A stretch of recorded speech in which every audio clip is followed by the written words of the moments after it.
নমস্কার বন্ধুরা, medicine in চ্যানেলে জানাই আপনাদেরকে স্বাগতম। বন্ধুরা, আজ ডাইকালিস ট্যাবলেটের কাজ এবং পার্শ্ব প্রতিক্রিয়া নিয়ে বিস্তারিত আলোচনা করব, তাই ভিডিওটি শেষ অবধি অবশ্যই দেখবেন এবং চ্যানেলে নতুন হয়ে থাকলে চ্যানেলটিকে সাবস্ক্রাইব করে নেবেন, যাতে ওষুধ সম্পর্কে সঠিক তথ্য সবার আগে আপনারা পেয়ে যান। ডাইকালিস ট্যাবলেট এটি তৈরি করেছে সান ফার্মাসিউটিক্যাল ইন্ডাস্ট্রিজ লিমিটেড।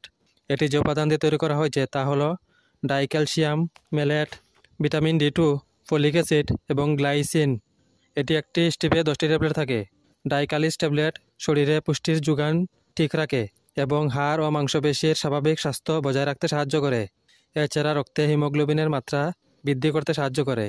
এই ওষুধ গর্ভবতী মহিলাদের সেবন করার পরামর্শ দিয়ে থাকেন চিকিৎসক। এই ওষুধ সেবন করার নিয়ম হচ্ছে প্রতিদিন একটি ট্যাবলেট খাওয়ার পর খেতে হবে। এই ওষুধ সেবনে সাধারণ কিছু পার্শ্ব প্রতিক্রিয়া দেখাইতে পারে, তা হলো গ্যাস, পেট ফাঁপা, ডায়রিয়া, কোষ্ঠকাঠিন্য এবং বমির ভাব।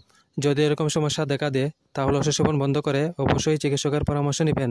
বন্ধুরা, ভিডিও ভালো লেগে থাকলে লাইক, কমেন্ট, শেয়ার অবশ্যই করবেন। ধন্যবাদ।